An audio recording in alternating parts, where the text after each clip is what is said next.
At home, ever since I was a little girl, PRRD was always the mediator. Then nagsumbong yung mom ko inside. Sabi niya, the house is chaotic nowadays. There's always shouting because you're not there to calm the girls down. She was referring to us. He only wishes me one thing, eternal happiness. As always. Ikaw, ma'am, gusto yung wish ni mo? For him to come home. Yes, of course, we also. Calls for bringing the person to a Philippine court first before surrendering the person to the ICC. So sana, kung kahit tayo, if you want to interpret itong mga bagay-bagay na ito, sana we have to interpret it in favor of our people. Tao natin ito eh. Huwag kayong mag-boycott. Pero sana po, sa ating mga namumuno sa bayan ito, lalong-lalo na sa Comelec, intindihin nyo rin po sana yung damdamin ng ating mga OFW. Isa lang ang hiningi ng MTCP, Mr. President. Very simple. Isang hair follicle test and additional request kung po pwede. Ipot sa computer. Dadagan ang Lito News Update. Dadagan Balita. At sa amin, nakapag-harvest na kami. Kakatanim lang eh. So, hindi, buti na lang yung timing, hindi yung bago aanin, nakapag-ani na tayo. So, yung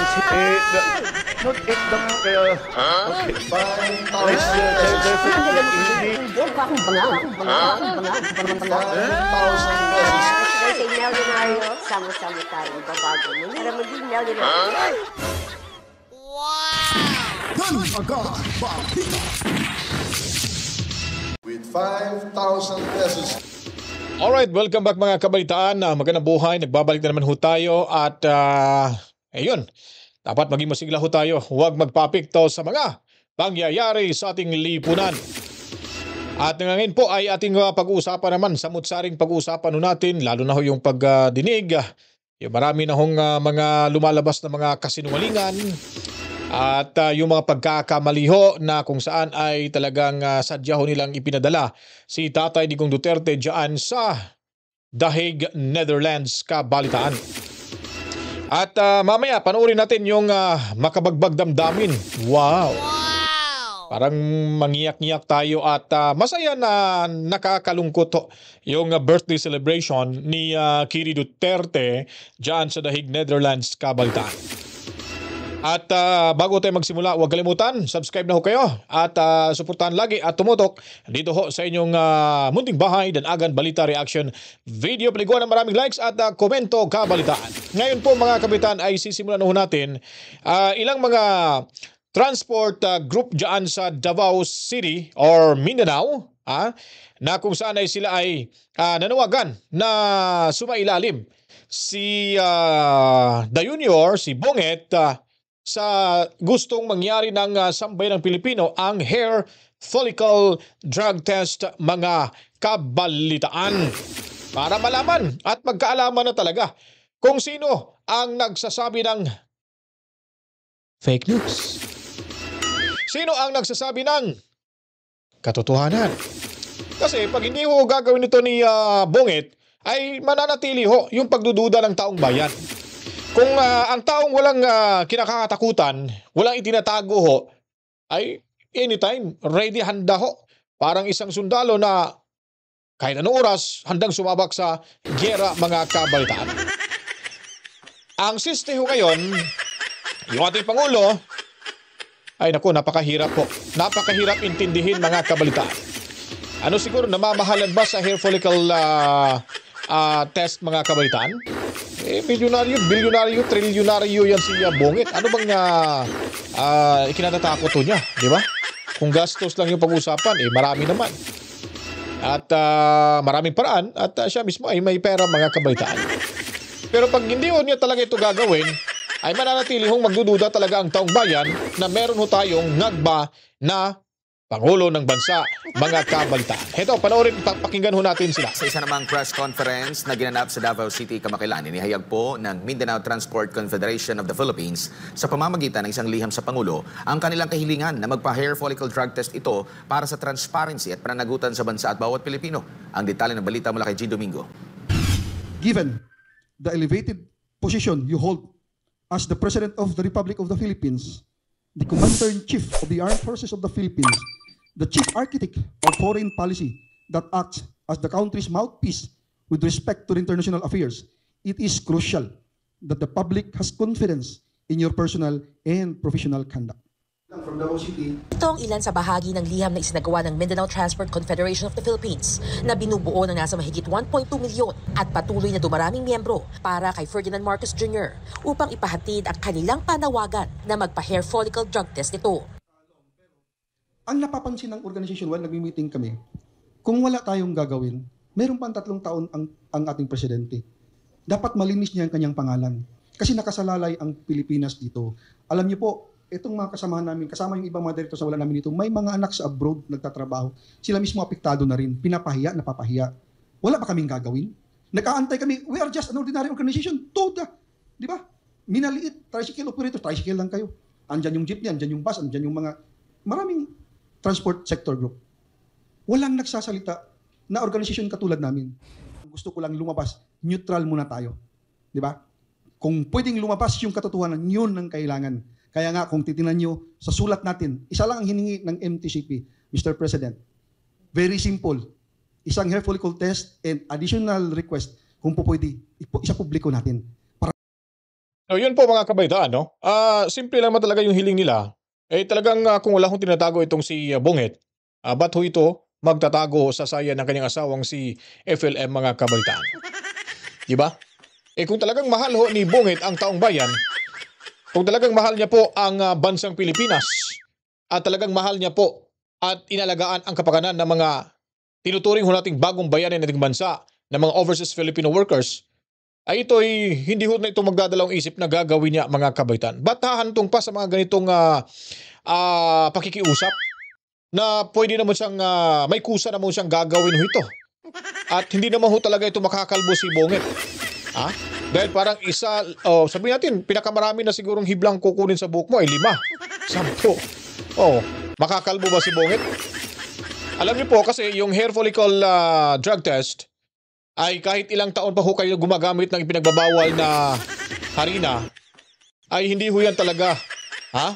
Hindi yan maididinay yan sa hair follicle drug test mga kabaitan. Unlike sa tawas, pag gumamit ho kayo ng mga ilang buwan, ay mawawala ho, hindi mapupositibo yung resulta. Pero itong hair follicle test, kahit ilang taon pa, ayon sa ating napag-alaman, ay makikita at malalaman talaga na ikaw ay isang ngagba mga kabalitaan. Yan ang kinakatakutan ho ni Bonget. Dahil nga po ay malalaman talaga. At yung video kumakalat ho mga kabalitaan, although marami na hong lumalabas na talagang AI in-enhance daw, ay makikita naman ho natin kung sino ho talaga yung mamang yun mga kabaitan. Ito ba ay gawa-gawa lang o actual ho itong ginawa na nakuha na ng video mga kabaitan? So para ho hindi mapahiya yung bansa, para hindi ho siya mapahiya, at kung mahal niya talaga yung ating bansa, ay siya na mismo kukusang gumawa ng paraan mga kabaitan at ipamukha sa taong bayan na sila ay mga sinungaling.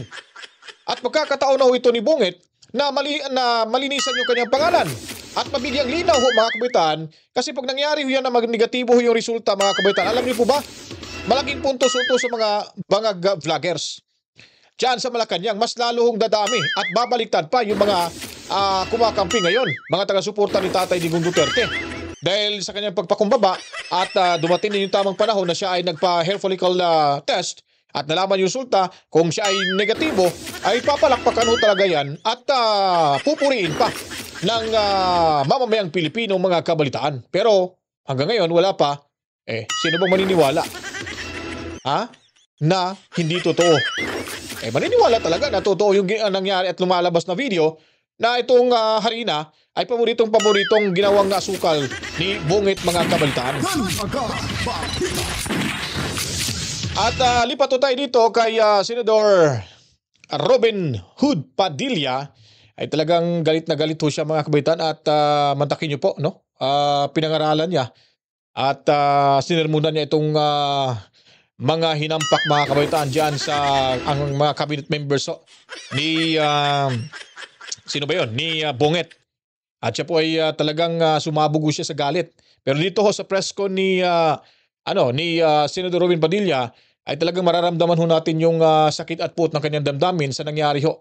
Yung sa kalagayan ngayon ni Tatay Digong Duterte. At sino ba naman ang hindi magagalit na kung sino pa yung taong may pagmamalasakit sa bansang Pilipinas, sino pa yung taong nagmamahal para sa kinabukasan sa mga batang susunod na mga henerasyon, ay siya pa ngayon, mga kabaitaan, siya pa ngayon ang binubuli ng administrasyong bungit, mga kabaitaan, na wala naman nung ipakitang magandang performance. At para sa akin, opinion ko po ito ay wala ko tayong nakikitang nakakatulong ho sa ating bansa. Mas lalo hong nabaon ho tayo sa utang at nawawala yung mga pera dahil sa kanyang pinsan na si Martin Romualdez aka King of Crocs dyan sa House of Representatives, mga kabalitaan. Maraming salamat po. A'udhu billahi minash shaitanir rajim. Bismillahirrahmanirrahim. Alhamdulillah rabbil alamin. Bismillah wa salatu wa salamu ala rasulillah. Assalamualaikum. Pagbati po ng kapayapaan sa inyong lahat. Isa pong napakalaking karangalan po sa akin ang makatabi ko po ang mga senatoriables ng PDP Laban. Sapagkat alam niyo po, kahit po ang ating mahal na chairman ay nakapiit sa dahig, ang kanya pong iniisip ay kayo pa rin. Medyo emotional lang ako, pasensya na kayo. Alam niyo po, kami pong lahat doon ay iniisip namin ang health ng ating dating Pangulo, pero ang iniisip niya kayo. Nandito po ako dahil utos na.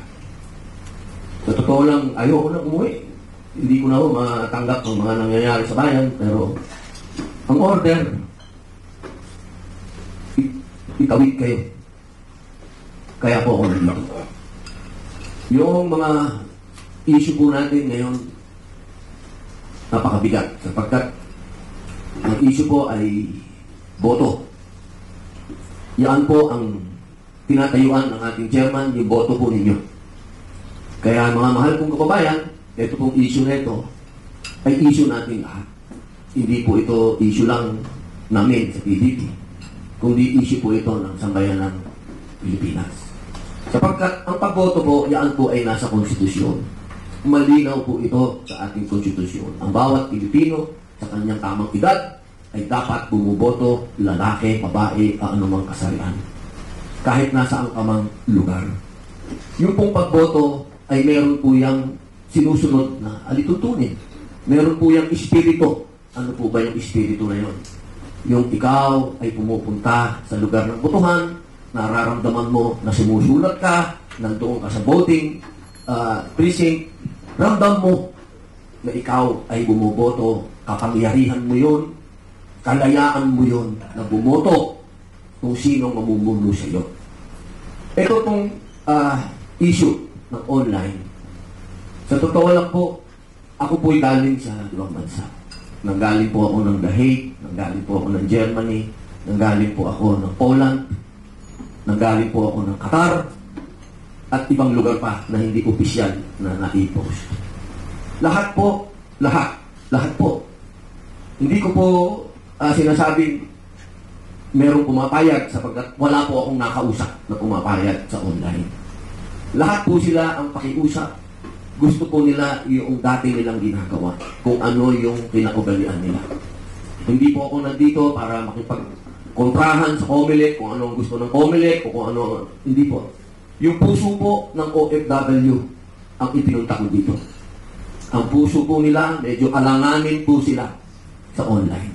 Meron pong nagsasabi, ang gusto nila, mag-boycott na lang. Iyon po yung mga pinuntahan ko sa malalayong lugar. Dahil meron pong mga OFW, ang sigaw nila, boycott na lang. Naku po, pinuntahan ko po yan at kinausap ko sa kanila. Kahit po mag-travel ako ng ilang oras, pinuntahan ko po sila. At sinabi ko, huwag kayong mag-boycott dahil napakahalaga na kayo po ay bumoto. Ang sinasabi nila, hindi namin kasi gusto tong online. Eh sinasabi ko po sa kanila, sa ngayon, sana po ay mag-enroll kayo. Kahit ako na po ang sumama sa inyo, mag-enroll po kayo sapagkat kailangan po ninyong bumoto. Pero hanggang sa pag-alis ko po, ang sinasabi nila, ginawa lang namin to para sa chairman namin, kay PRRD. Magpapakumbaba kami, susunod kami sa iyo, Senator Padilla. Mag-i-enroll kami para kay PRRD. Pero ilan lang po ito napuntahan ko. Napakadami pong OFW. Kung ako lang po ay may oras, pupuntahan ko po yan isa-isa para kumbinsihin dyan sa online na yan. Huwag kayong mag-boycott. Pero sana po, sa ating mga namumuno sa bayan ito, lalong-lalo na sa Comelec, intindihin nyo rin po sana yung damdamin ng ating mga OFW. Yan din po ang hiling namin sa Supreme Court. Yung pong denial ng ating mga magigiting na senatorial votes. Ito po ay hindi lamang para sa amin.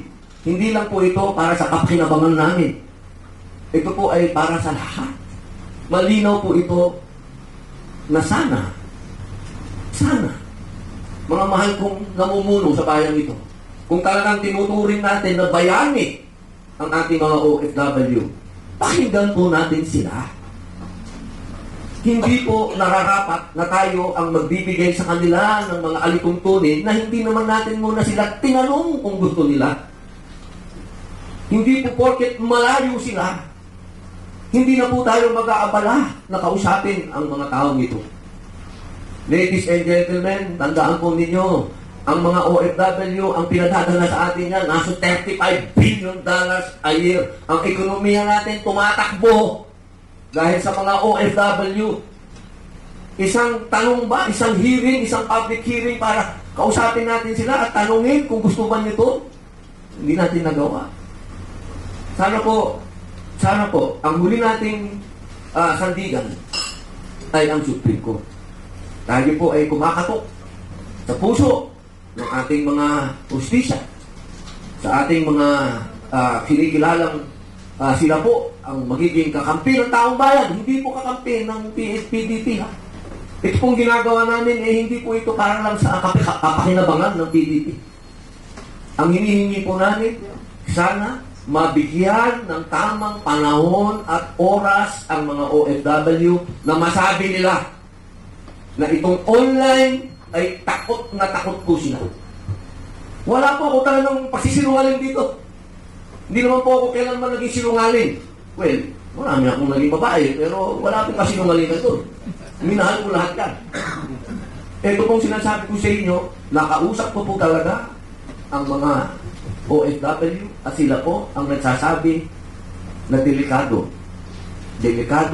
at parang wala silang tiwala sa online. Yun lamang po. Maraming salamat. So yun po mga kabalitaan, no? At makikita natin talagang sincero ho yung mga sinasabi ho itong si Senador Robin Padilla. At sana man lang sa ating mga kababayan na magplano hong mag-boycott, sana isipin nyo po yung kinabukasan ho ng ating bayan ay nakasalalay ho sa inyo. Kasi nga, kayong mga OFW around the world ay talagang napakalaking tulong ho yung botong ibibigay nyo. Napakadami nyo mga kabalitaan. Wag natin ito yung pagkakataon na maibalik ko natin yung magandang kinabukasan ng ating bansa, ng ating mga kapamilya, ng ating mga sarili. At nakikita naman natin kung papaano ho talaga magmahal yung mga Duterte sa ating bansa at sa ating mga Pilipino, tayong mga Pilipino. Inalagaan ho tayo nito ni Tatay Digong Duterte, mga kabaitan. Kaya ako rin po ay nakikiusap na pakiusapan nyo rin po yung mga kapitbahay dyan, kung saan man kayong bansa, na magtulungan ho kayo. Kung magparehistro kayo at gawa kayo ng paraan, kontak kayo kahit sinong kukontakin nyo. At may group chat kayo para magkabigayan ho ng impormasyon kung anong mga nararapat gawin. At pakiusapan nyo rin po yung pamilya mo sa Pilipinas, na ito lang ibuboto nyo, 10. Kung dadagdagan nyo, nasa inyo na po yun para mabuo yung 12. At sisiguruhin nyo lang po mga kabaitaan na yung 2 na magkukumpleto sa boto yung 12 ay talagang sila ay may malasakit din sa ating bayan at sasang-ayon sa mga gagawing plano ng senatorial candidates ng PDP laban sakaling sila ay manalo, mga kabaitaan. At sigurado sila ay mananalo.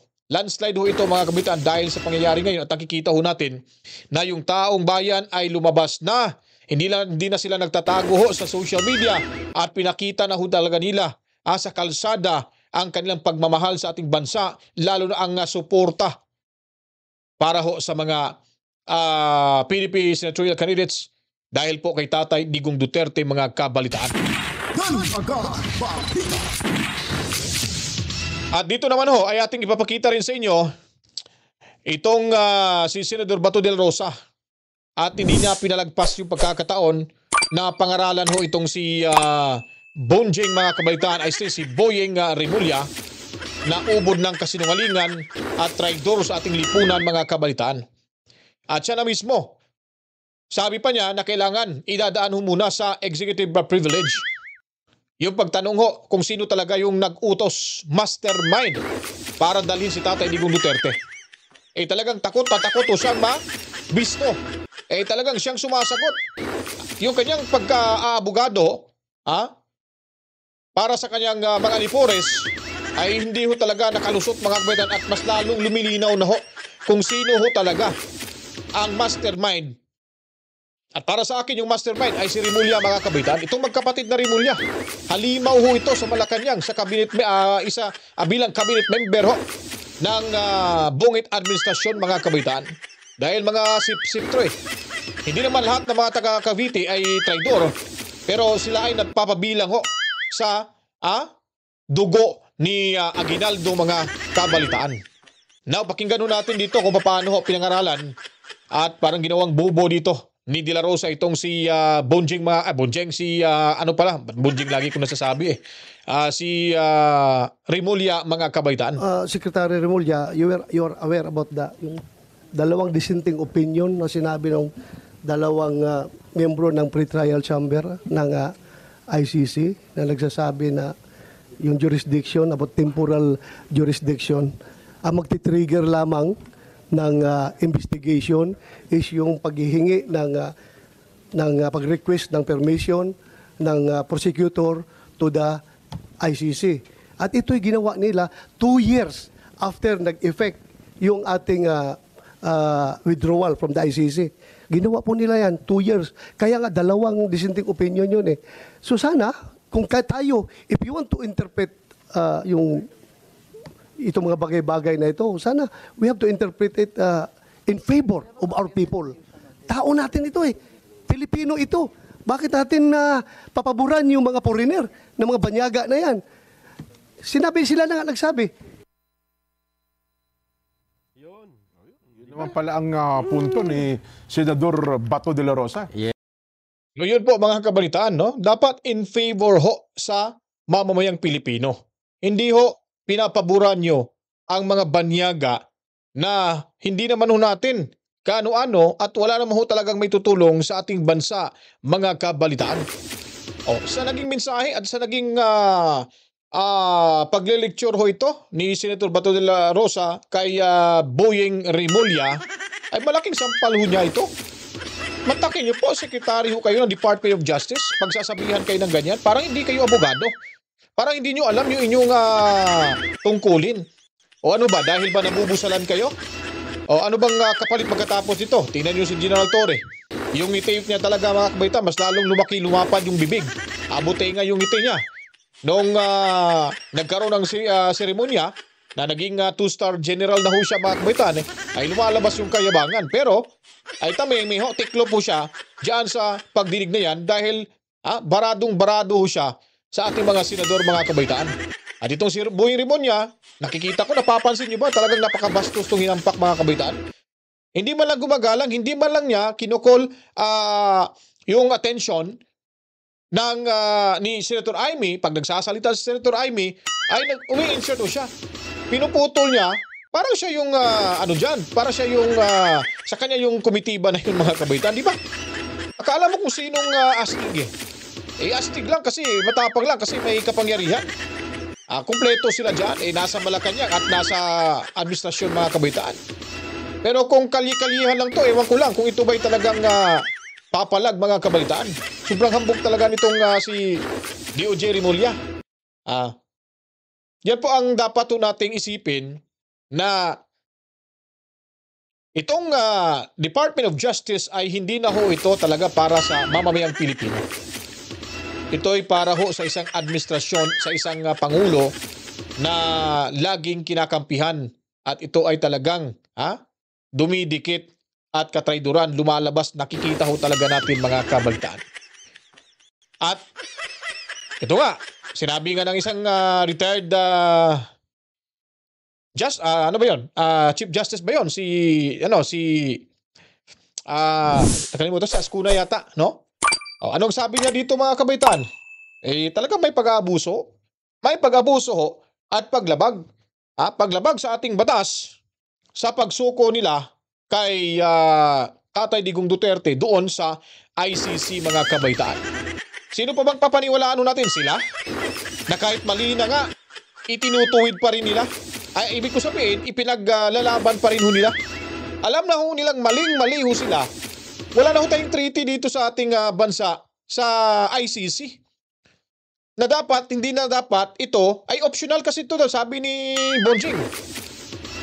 Kung optional, di pwede naman sigurong tanggihan yung ICC at yung Interpol. Kasi gusto nga nilang mapalayo sa bansa at hindi na makapagsalita si Tatay Digong Duterte. Yun po ay isang katraiduran sa ating bansa na hindi naman lang ginalang na dating presidente na may nagawang mabuti, maganda para sa ating bansa. Ano bang iambi mo yung ating Pangulo ngayon? Ano bang meron? Pati yung kanyang cabinet members. Pati yung nasa malaki, mga lipunos niya, parang magkaugali na rin sila mga kabalita.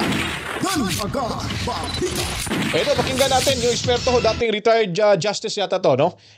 Ayun pa niya, may pag-abuso mga kabaitan. Pakinggan natin dito. Samantala, isang retiradong mahistrado ng Korte Suprema ang kumbinsidong may nalabag na batas ng isuko ng otoridad si dating Pangulong Duterte sa International Criminal Court.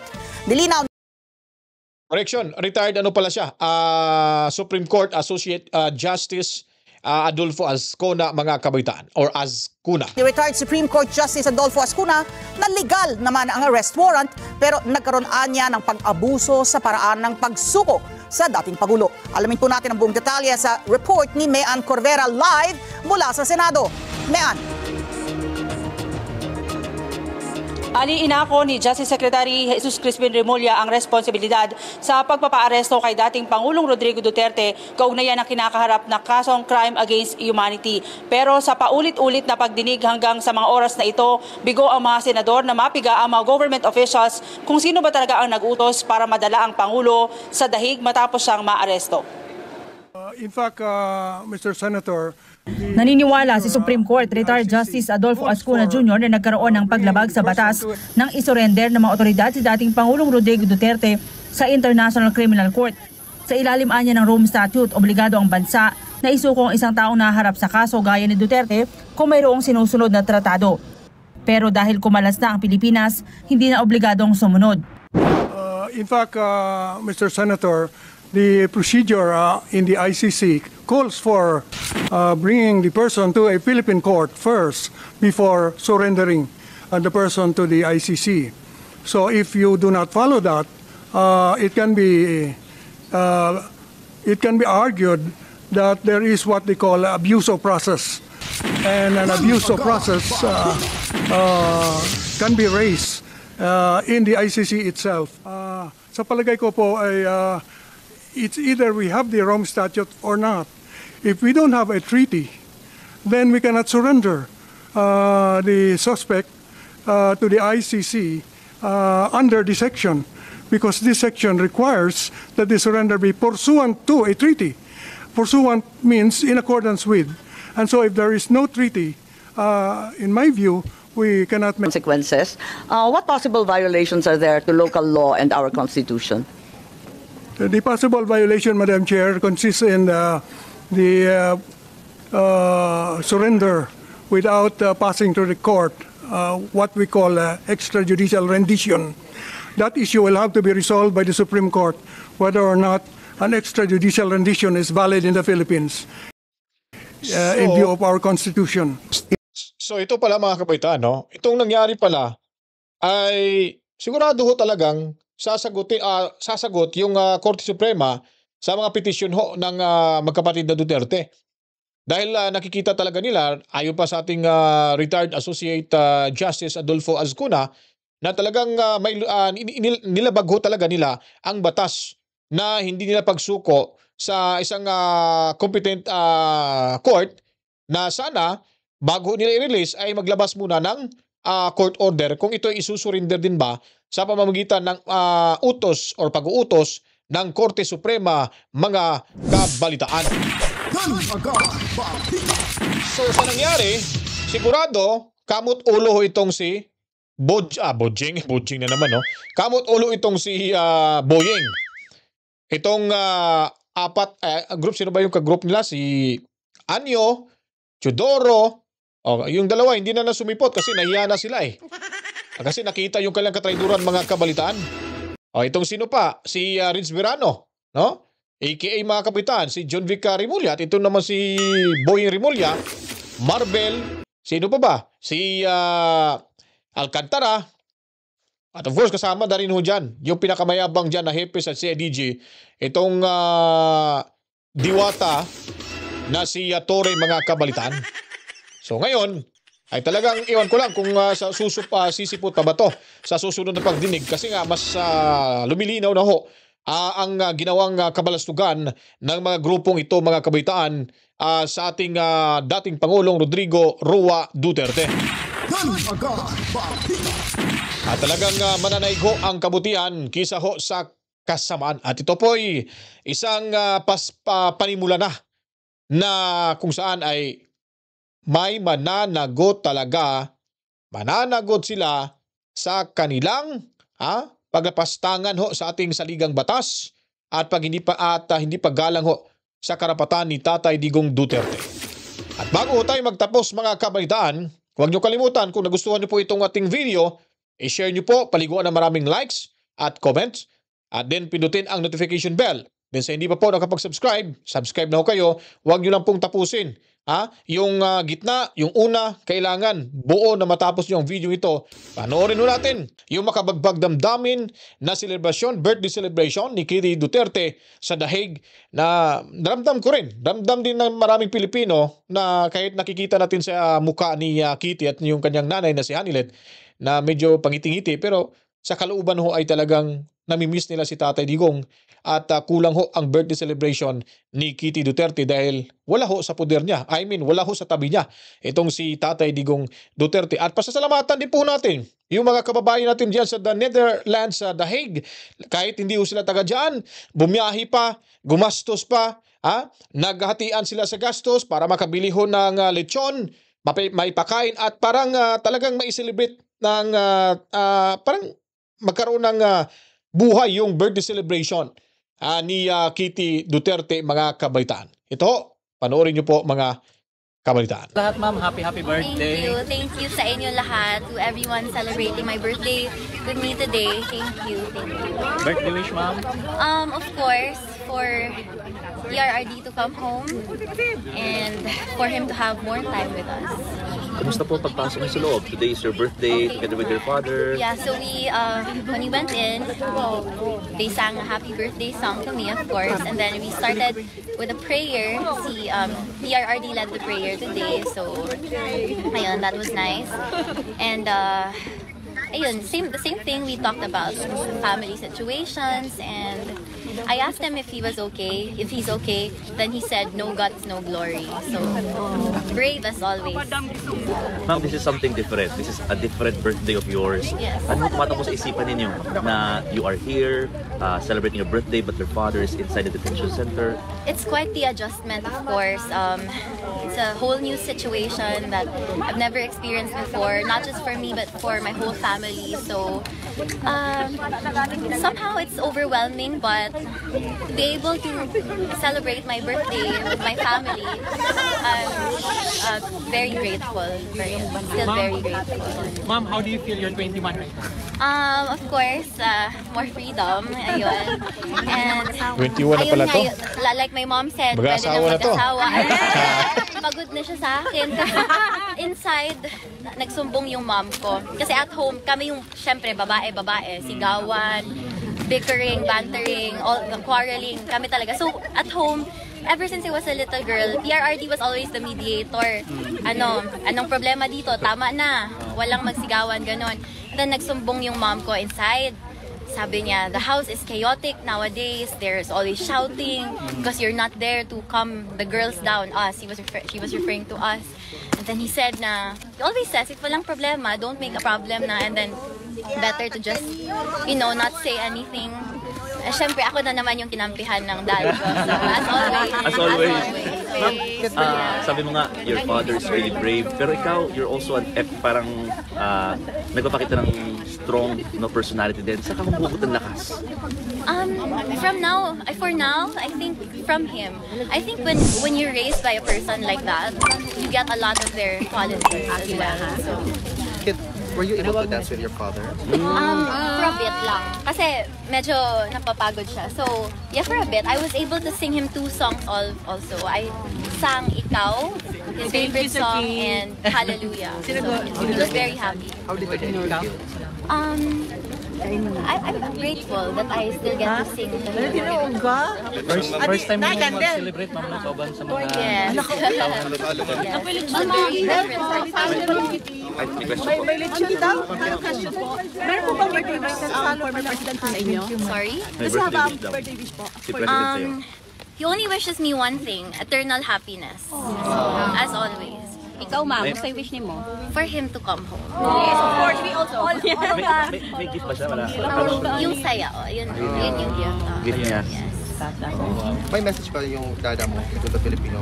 Yes, again, he would like to extend his gratitude to everyone here, for everyone who continues to pray for him, and for everyone who supports him. So he is looking forward to come home to explain to the Filipino people what has happened. So yun yung message niya. Kumusta lang ni? Ma'am, kumusta ang pagbisita mo kay Tatay Diggy? Ito na yung puno. Yes, looking forward to him coming home with us. Going to basis. So, Sir, ito yung phone mo. Ano masabi niyo po na patuloy yung investigation sa Senate ngayon para dito ano sa... sabi ko? Sabi nga niya sabi ko pareho kami ng tanong. Sabi niya, bakit daw yung taong may magandang ginawa para sa siya daw yun daw yung nandun sa loob. Sabi ko, that is also my question. But I believe that maybe ganun yan pag may tanong ka minsan, di ba, sa buhay mo, minsan ang sagot ng Panginoon, it will be, because di ba, ang ilan ba? 1,000 years is 1 day sa Panginoon. So ang sagot niyan, years pa. So what do you mean by nandun po sa Senate yung yung binabanggit niyo po? hindi, sabi niya, napapatanong kasi siya. Bakit kung sino pa daw yung may matinong ginawa para sa bayan, yun daw yung nandun sa loob. Sabi ko, pareho tayo ng tanong. Actually, tinatanong ko ang Panginoon. Pero yan, alam mo, parati naman natatalo ang mas kadiliman sa kabutihan mag-iiral. Magdasalan tayo ng mga Mary. Pero ma'am, umaasa ba kayo magkakaroon pa ng justice po ang dating Pangulo? Yes. Yung sa investigation sa Senate? O... sa Senate? Ano na lang yun? Pa-ek-ek na lang nila. Huwag na lang kayo maniwala ni Amy Marcos, ma'am. Hindi ako maniwala sa kanya. Bakit po? Ma'am, pinaputol talaga, ma'am. Ayaw na pagpaniwala, ma'am. Baka matigil si BP, ma'am, ha? Pagtaka lang po, ma'am. Ano lang, para lang, tanong siya na, ano ba talaga nangyari? BP, ma'am, huwag Hindi ba siya nakita ano nangyari? Ma'am, parang kayo, ma'am. Ma'am, natakot ako, ma'am. Kaya may nakita akong Please lang, hangyo na ako, mamalihog ko. Sa Facebook? Mga muyo ko, sa inyohang mga pag-ampo, o kanunay tanadari kay, katong naa sa sulod ba, nangutanag yun siya. You know, you have a lot of supporters there outside. And then, do you know them? No, I do not know them. Every day I come here, I meet new faces. So, there's one guy there is really kind. And, because he's the best president ever. He made the Philippines beautiful. Ngayon pala, congratulations. Nakita niyo yung congratulations sa Pilipinas. May kinidnap at pinatay na naman. Tingnan mo nga yan. Tingnan mo. Ano masasabi niyo nga doon sa ganun, ma'am? Ma'am, kaya congratulations. Ganyan ang gusto niyo? Sige, congratulations. Number, di ba nakita mo yung survey sa dalawa sa cities ng Pilipinas ang dangerous place? Congratulations again. Oo, maraming nangyari. Congratulations, BBM. Ma'am, nagdugo ng ngipon ni BBM, nagkarma na, ma'am. Tumugo na yung ngipin. Inuuna. Okay na mga kapartner. Thank you ha. Alright, so forward natin to guys.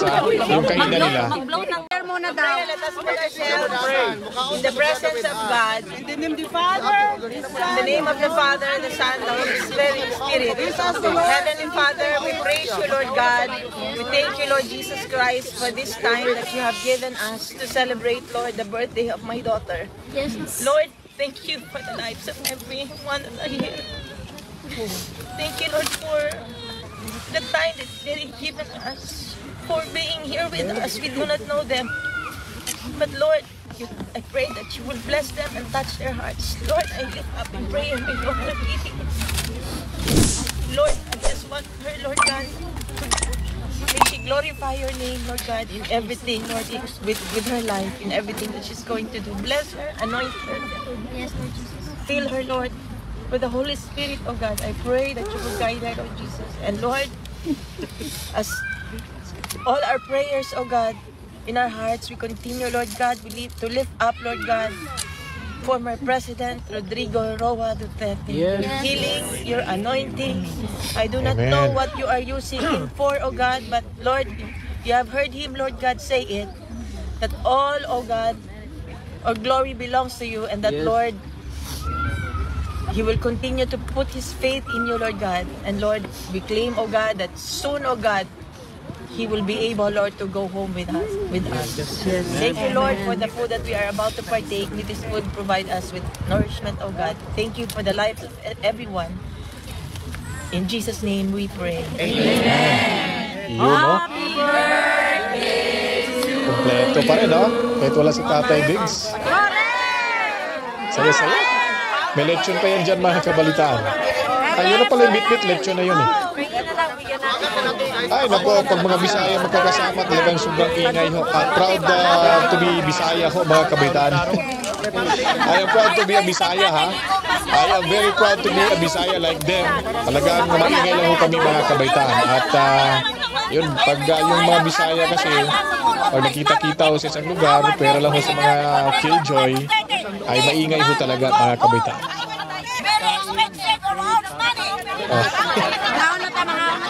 Hoy, kaon natin, kaon na. Bunga nga mo, basa. Biro lang ho, mga kabitan. Masaya lang ho tayo. Yun po, so dito ho nagtapos yung ating, yung ating video presentation. Hayaan muna natin na makikita nyo dyan while tayo ay mag-extra na, mga kabitan. At sana yung mga kapatid natin dyan sa Netherlands, lahat ng mga Pilipino sa Europa na pupunta sa The Hague, ay talagang sana magkaisa ho kayo. At sabay-sabay kayo manalangin dyan. At of course, kami rin mga Pilipino na nasa bansa natin ay tuloy pa rin yung pananalangin para ho makamit natin yung tagumpay na inasam-asam na ho natin. At sana pinaka-importante makabalik na ho si Tatay Digong Duterte. Para makabalik ho si Tatay Digong Duterte, huwag kalimutan po, at saka para may panalo natin si VP Sara Duterte, yung 10 senatorial candidates ho ng PDP Laban, diretso na ho tayo dyan sa Senado. Huwag nyo na hong iwanan yung ilan dyan, kahit sabihin yung wala kayong gusto, for the sake na lang ho, para sa demokrasya ho ng ating bansa. At para ho, hindi natin ma-compromise yung ating soberanya, mga kabalitaan. This is not just all about, mga kabalitaan, sa ating sarili or sa ating Pangulong Pangulo, kundi para ho sa demokrasya natin at sa ating soberanya na hindi ho makokompromiso, mga kabalitaan. Kaya ako po ay nagpapasalamat sa inyong suporta, panatilihing tumutik ko dito sa ating munting bahay dahil tayo ay araw-araw at nagbibigay ng samusaring impormasyon at presko, comprehensive. Minsan huli ho tayo dahil hindi ho tayo nakafocus dito sa ating pagbablog dahil meron pa ho tayong ibang obligasyon. Kaya pag may free time ho tayo, nakawan ho tayo ng oras para makaupo sa studio at makapagbigay ng ganitong klaseng content para ho sa mga taga-suporta ni Tatay Digong Duterte, mga kabalita. At bago ako magtapos, huwag kalimutan ho, share nyo po, paramihan ng buhusan ng maraming likes at comments, mga kabitan. Alright? And hi na lang ni hi na lang ni alright, hi na lang ni alright, kaway-kaway muna tayo kay Mami Rose at Daddy Berting and Tubi. And sa lahat ng mga taga-Sugbo, mayong adlaw niyong tanan, naabot tanan sa mayong kahimtang karon. And of course, ating mga sinasalduang overseas Filipino workers, Saludo ho kami sa inyo. Assalamualaikum sa ating mga kapatid na Muslim. Masalamu sa inyong lahat. At sa lahat ng tumutok dito sa ating munting bahay, ako'y magpapaalam na. Luzon, Visayas at Mindanao. Sa mga lupalop na ating mundo na may mga Pilipino, ang programang ito ay para ho sa ating lahat, lalo na sa taga-suporta ni Tatay Digong Duterte. To God be the glory. Mama, chip chip. Peace out. Ganun agad, Balita.